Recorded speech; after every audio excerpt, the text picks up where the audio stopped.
गुस्ताखी माफ, हरियाणा के दर्शकों को नमस्कार।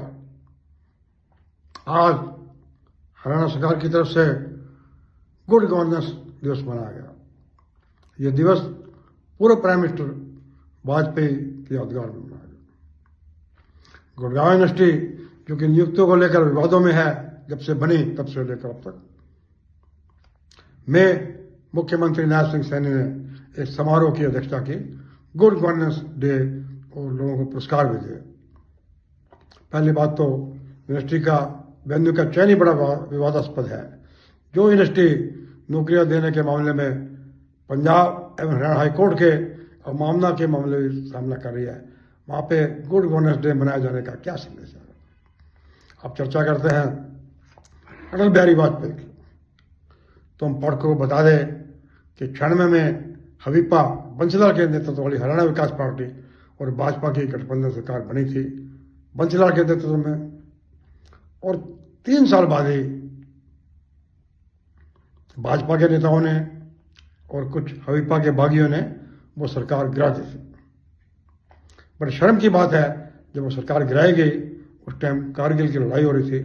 हरियाणा के जवान सीमा पर कुर्बानी दे रहे थे और ये यहाँ पे विधायक दल बदल का नंगा नाच कर रहे थे।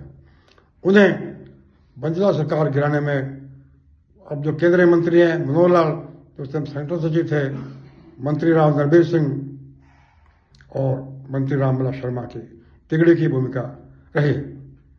इस तिगड़ी को वाजपेयी का आशीर्वाद भी था। हालांकि लाल कृष्ण आडवाणी और सुषमा स्वराज बंसीलाल को समर्थन दे रहे थे, लेकिन उनकी चलती नहीं थी, वो बेबस थे। मनोहर लाल, रामविलास शर्मा, नरबीर निजी कारणों से बंसीलाल से नाराज थे। मनोहर लाल बताते सेंट्रल सचिव थे, उन्हें शिकायत थी कि उन्हें मैं तो नहीं दिया था। उन्होंने मंत्रियों की मीटिंग की, भाजपा कोटे के मंत्रियों की, और ये कहा हमें पावर में पूरा शेयर नहीं मिल रहा।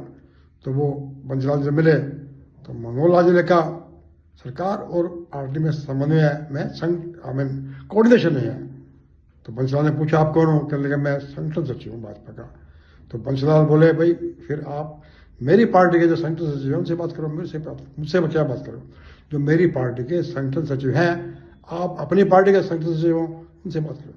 तभी मनोहर लाल ने बंसीलाल सरकार गिराने की ठान ली, दाढ़ी बढ़ा ली, अपने प्रण लिया जब तक सरकार नहीं गिरेगी दाढ़ी नहीं करूँगा। अब रामविलास शर्मा की चर्चा करते हैं। एक चर्चित संत ने जो बाद में रेप के केस में अभी अंदर है, उन्हें आशीर्वाद दे दिया कि पंडित जी आपके कुंडली में राजयोग आप सीएम बन गए। राव नरबीर भी बंसीलाल से खफा थे क्योंकि उन्होंने उनका महकमा पूरे स्प्राइट छीन लिया था और केशलाल को दे दिया था। तब नरबीर ने एनसीआर जिसमें रोहतक, गुड़गांव, सोनीपत में 3 दर्जन भट्ठों के लाइसेंस, ईंटों के भट्ठे हैं, सीधे फाइल मंगवाकर पर्यावरण नियमों की, इन्वायरमेंट के नियमों की उल्लंघना करके दे दिए। तब रोहतक के डीसी टी.एस. प्रसाद, जो भी चीफ सेक्रेटरी रिटायर हुए हैं, उन्हें फाइल पर इतराज भी किया था। तो तीनों नेता अपने निजी कारणों से नाराज थे। कुछ हबीबा के लोग नाराज थे, करण दलाल वगैरह, सबने मिलकर बंसीलाल सरकार की पंछी बिला। अच्छी मेरी सरकार चल रही थी, भाजपा की सरकार थी, गठबंधन में थी, भाजपा मंत्री थे, उन्हें पूरा राज में हिस्सा मिल रहा था। लेकिन इन 3-4 लोगों ने अपने स्वार्थ के चलते ये सरकार गिरा दी। ठीक है, वाजपेयी जी के याद में गुड गवर्नेंस डे मनाया जा रहा है, तो मैं बड़ा समझ नहीं आ रही ये कैसा गवर्नेंस डे है जिस व्यक्ति ने आशीर्वाद देके अपनी ही पार्टी की सरकार तुलवा दी, और तब जबकि कारगिल की लड़ाई चरम सीमा पर थी। हरियाणा के जवान सीमा पर कारगिल की 18,000 फुट ऊंची चोटी पर अपनी नवविवाहिता दुल्हन बूढ़े माँ बाप को बोलकर बलिदान दे रहे थे, सीने पे गोलियां खा रहे थे। उस टाइम में हरियाणा के जवान दल बदल का नंगा नाच कर रहे। तब ट्रिब्यून अखबार में लेटर संपादक के नाम पत्र छपा था कि इन दल बदलों से, हरियाणा के दल बदलों विधायक से तो अपना कारगिल के खच्चर अच्छे हैं, जो कि कम से कम फौजियों के लिए समांतर होते हैं। तो हरियाणा में दल बदल का नंगा नाच होता रहा है। दल बदल के लिए, भारत दर्शन के लिए, होलकर सिंह के लिए, भट्टाचार्य के लिए, परिवारवाद के लिए हरियाणा देश नहीं विदेश में मशहूर है।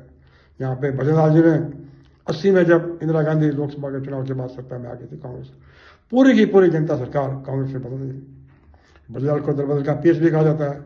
अलग बात है कि बाद में भूपेंद्र हुड्डा ने उनकी PhD की डिग्री फॉर। नमस्कार।